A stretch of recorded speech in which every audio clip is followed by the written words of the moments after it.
Lots of sword styles have a lot of flashy moves, and once in a while, you'll have a kind of swing, a cut that just stops abruptly like this. And in this video, I want to kind of talk about how to do that, and just kind of without dropping your sword, because that's a problem, especially if you buy an expensive sword or something. Hello YouTube. Today I had a lot of time and I cleared a lot of space on my iPhone, so I decided to shoot this video. This video is going to be about how to stop a sword mid-swing. So a lot of times, like, you'll see like people doing this, right? How did they cut that bottle, right?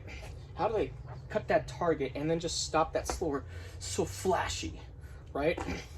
How does Marth do this? In Super Smash Bros.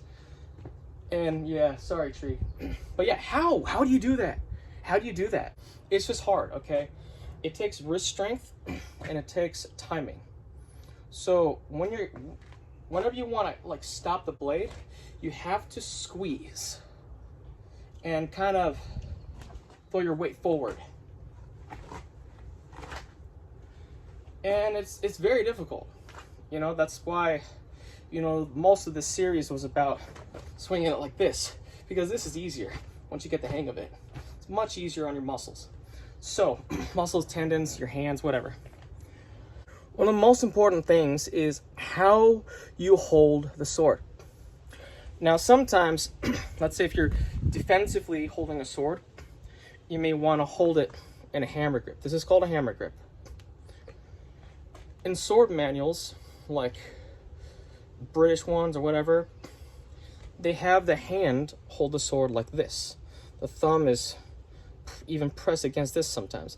But as you can see, it just kind of, it may not give the same stability and control as holding it like this, right? Yeah, got him. So, and also, one thing that you also want to take into consideration is the size of the handle. If the handle is not creeping in on your pinky, I don't advise this grip. This grip sucks, okay? Now, another grip that I decided to start doing is this. You got your finger right here, pistol grip. I think that's okay to say. So, yeah, pistol grip. Although this is also pistol grip, but this pistol grip is better. Let me tell you why.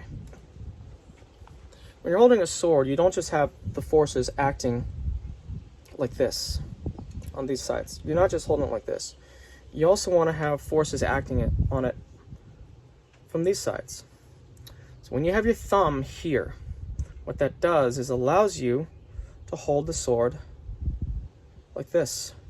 And it's no different when you're holding a sword or an axe or a club or anything. You may want to move the sword up like this with your thumb, but eventually when you're swinging it, you're going to want to be able to switch between this and this, whichever way you want to do it, okay? You want to be able to be flexible, I guess, right? So, that's the basics. Now, when you're swinging the sword, it's going to want to come down. And you're going to want to use all your elbow and shoulder strength to stop it. Ah, got it. I'm going to control that thing, right? Yeah, you could, but then the swing is going to be very slow. What you want to do is allow the swing to be fast. Okay? I'm going to demonstrate. You want to have the swing be fast and cut through the target. Now, I may not do this right. I don't know. Haven't done a straight cut like this in a while. And what I'm doing here, at the very last second, when I sense that I want to slow down the swing, I am pushing forward on the sword, and I am squeezing here, here, and here, and I am just stopping it with my wrist. Whew, it gets tiring though. That's why I don't really you know, it's not the best way to swing. Let's see if I can cut this. I'm not sure if I will. We'll get another one. We'll try. That's just muscle memory. I didn't cut it correctly. So I cut it though, but I didn't do it the way that I wanted to demonstrate. Okay, so that one cut, right? And you saw me stop it. That's basically how it's done. Now, the way that I came to this conclusion of stopping the sword by moving it forward and squeezing was from a video I saw by this guy named Seki Sensei. Seki Sensei. First name Seki, last name Sensei. So, he is a Kenjutsu master. And just like Japanese weapon martial arts, you know, you name the weapon, he knows how to use it. And I like the channel. Seki Sensei also talked about how to stop the katana blade while you're swinging it. Right? How would you stop this thing? I need to change the angle. The sun's coming in hot. Okay. So how do you change the, how do you change the angle? How do you change the direction the sword is going? How do you stop it? Right? Lots of people, they instinctively hold both their fists tight because they think it's gonna give them more control over the sword, right? Yeah, yeah. But it also gives you less leverage when you're in a bind. It also gives you less control over, just in general, how you're swinging that damn thing. So, he talked about, you know, first of all, in Kenjutsu and stuff, what's commonly kind of thought of as a way to hold a sword is to hold a small bird up here, gentle, and to grip the bottom with strength, right? Hammer grip on the bottom, gentle pistol grip at the top. But what he described on how to stop the sword is to push up and pull down. When you do that, the sword automatically stops. And so you're not being dragged along with the momentum of the sword-like object you're wielding or something, right? You're able to make a precision cut.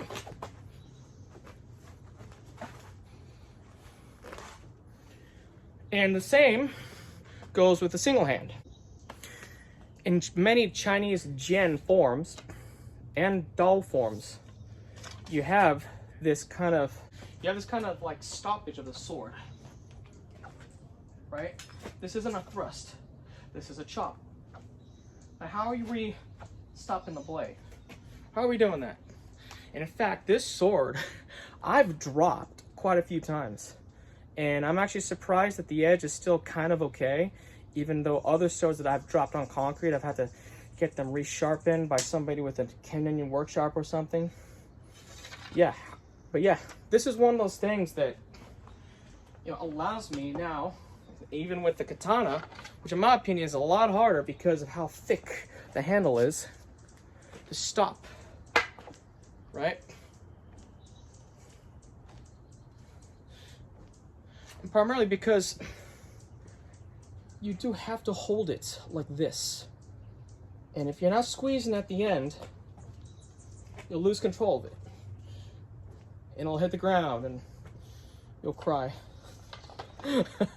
And realistically, if you are like kind of in some kind of, you know, predicament and you're just a normal dude and you're not some kind of like sword collector or something, you're gonna have a machete, right? And this is a machete, but the thing is, machetes are really light.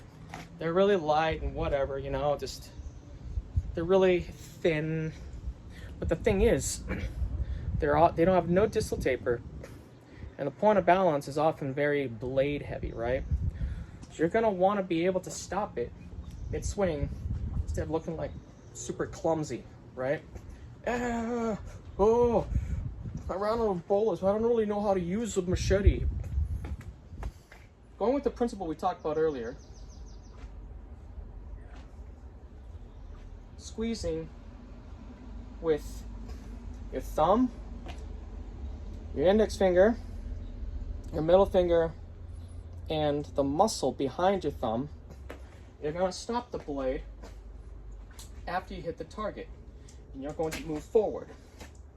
Slightly forward. You don't have to go like this, right?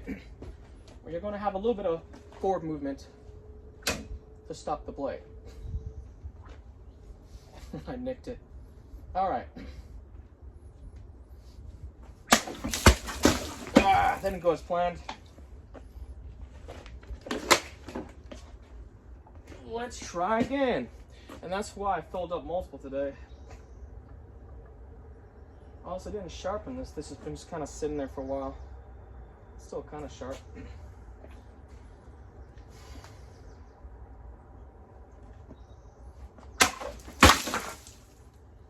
Yeah, that doesn't count. Okay. We're gonna do it this way.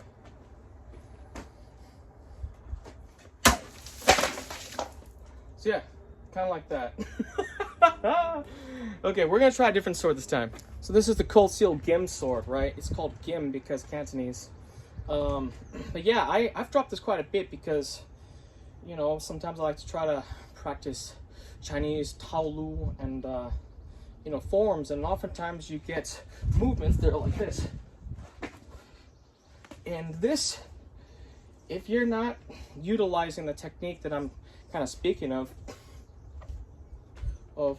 squeezing at the very end, it's very easy that this falls out of your hands, you know, especially because of the grip is wood. Let's say if your hands, you know, get oily, you know, there we go. So I'm gonna try to strike this down, and it might be more difficult because I don't know how sharp this really is. There's parts of it that are sharp, but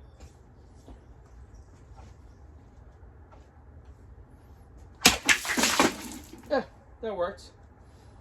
Got a little deep in the splash zone.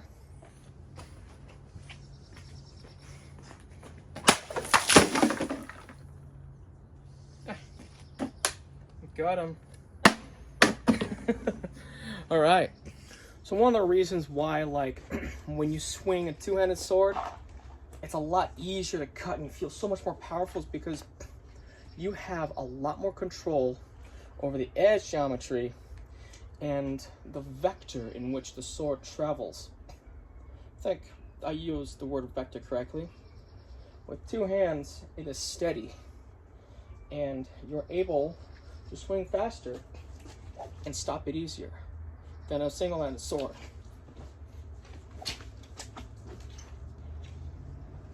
But that doesn't mean that with a single hand you don't find any value in a shallower cut that won't exactly lop off an entire limb or a neck or, you know, somebody's head or something like that, you know. And here I am just kind of imitating certain Chinese martial arts and the light cuts that they use sometimes. They can be very easy to underestimate how much damage it can do to an unarmored opponent. They look kind of silly, but, you know, you don't want to get hit like that.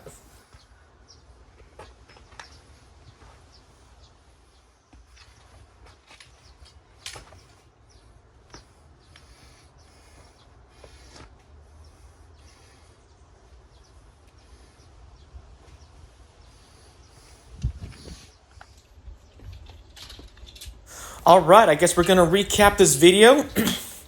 Basically, this was about how to swing a sword, not like that, but to do a static swing and to stop the sword mid-swing.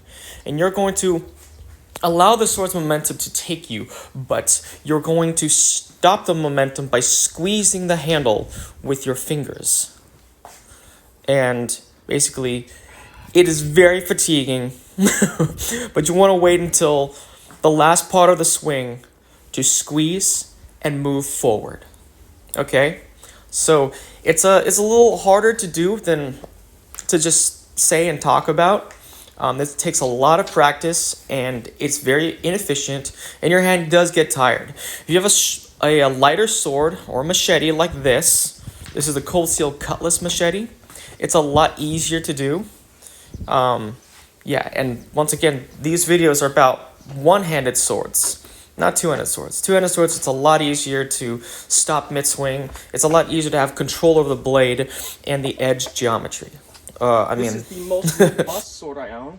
Edge alignment. I do not recommend doing that. If you have to use one hand, use the momentum and let the blade turn over. If you have two hands, of course, you can implement the technique.